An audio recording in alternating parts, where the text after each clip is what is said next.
صحافی تجزیہ کار سہیل وڑائچ صاحب نے مجھے جوائن کیا۔ السلام علیکم، بہت بہت شکریہ سہیل وڑائچ صاحب آپ کا۔ سہیل وڑائچ صاحب، یہ تو حقیقت سب کے سامنے ہے، ڈھکی چھپی نہیں ہے کہ انتخابات کی شفافیت کو لے کر 1977 سے لے کر آج تک جو ہے نا وہ سوالات اٹھ رہے ہیں۔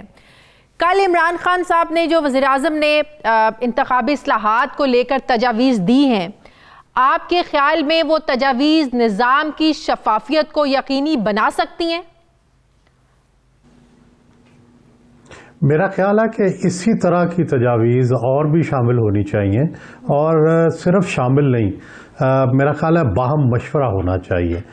اس کی وجہ یہ ہے کہ جب تک کنسنسس نہ ہو، ساری سیاسی جماعتیں اتفاق نہ کریں، جس طرح 18ویں ترمیم پر اتفاق کر کے امینڈمنٹ کی گئی تھی، اسی طرح انتخابی اصلاحات پر بھی ہونا چاہیے، اور یہ ہوتی رہنی چاہیے، کیونکہ کوئی بھی سسٹم فول پروف نہیں ہوتا۔ جب بھی کوئی ڈیفیکٹ پتہ چلتا ہے اس کو ٹھیک کرنا چاہیے۔ تو اپوزیشن تو اس پر ساتھ دینے کو تیار نہیں ہے، تو پھر اس کا کیا مطلب سمجھا جائے کہ سنسیئر کون نہیں ہے اس سسٹم کے ساتھ، اپوزیشن یا حکومت؟ اپوزیشن تو کسی صورت ساتھ دینے کو تیار ہی نہیں ہے۔ پہلے حکومت بات کرنے کو تیار نہیں تھی، اب اپوزیشن بات کرنے کو تیار نہیں ہے۔ تیسرا فریق آنا چاہیے، سپریم کورٹ بار کو سامنے آنا چاہیے، یا کسی اور جو آئینی ادارہ ہے اس کو سامنے آنا چاہیے، تاکہ یہ دونوں کے مذاکرات ایک انٹرمیڈیری کے طور پر کرا سکے۔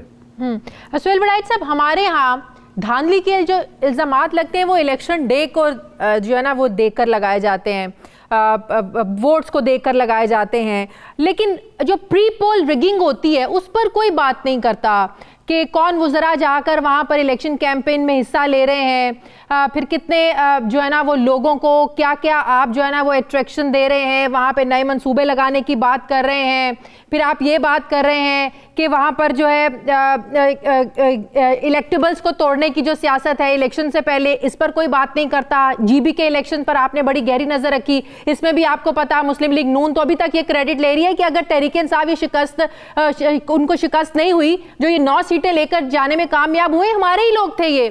تو آپ کو نہیں لگتا کہ ان چیزوں کو ایڈریس کیے بغیر جتنی بھی آپ انتخابی اصلاحات کر لیں یہ مسئلہ حل نہیں ہوگا؟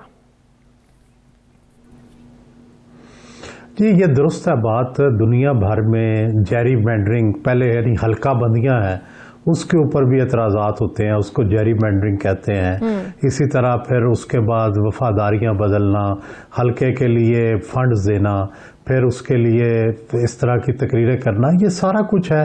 لیکن پاکستان میں چونکہ ابھی آئیڈیل ڈیموکریسی تو نہیں ہے، ابھی تو پاکستان میں ہم ڈیموکریسی کی اولین پوزیشن میں ہیں، تو ہم اس لیے جو الیکشن ڈے کی دھاندلی ہے اس کو زیادہ نوٹ کرتے ہیں، اور پہلے والی جو دھاندلی ہے اس کو ہم سمجھتے ہیں کہ یہ سسٹم کا فلاح ہے، اور یہ سسٹم کا فلاح جب تک ٹھیک نہیں ہوتا اس وقت تک ٹھیک نہیں ہوگا۔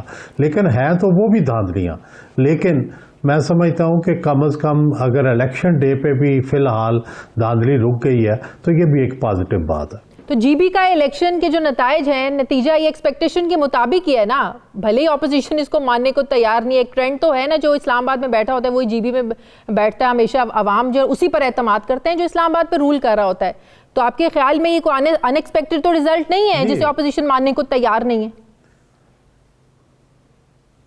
میرا خیال ہے کہ بالکل ایکسپیکٹیشن کے مطابق ہے، بلکہ تحریک انصاف کو کم سیٹیں ملی ہیں، توقع سے کم سیٹیں ملی ہیں، اور اس کی وجہ میرا خیال ہے بلاول بھٹو کو اور مریم صاحبہ کو جاتا ہے کہ انہوں نے بڑی ایفیکٹو کمپین کی ہے، جس کی وجہ سے تحریک انصاف کو جس طرح ملنی چاہیے تھی سیٹیں وہ نہیں ملی۔ سہیل وڑائچ صاحب، آپ سمجھتے ہیں کہ اپوزیشن جلسے جلوسوں کے ذریعے ایک نیریٹو بلڈ کرنے میں جو ہے نا وہ کامیاب ہو پائی ہے؟ ظاہر ہے جلسے کرنے سے، جلوس اور مارچ کرنے سے حکومتوں کو تو گھر نہیں بھیجا جا سکتا، لیکن اور نہ ہی حکومتیں گرتی ہیں۔ کیا حکومت پر ایک پریشر بلٹ اپ کرنے میں کامیاب ہوئی ہے اپوزیشن؟ جی، میرا خیال ہے کامیاب ہوئی ہے۔ کیسے؟ اور اس کا ثبوت موجود ہے۔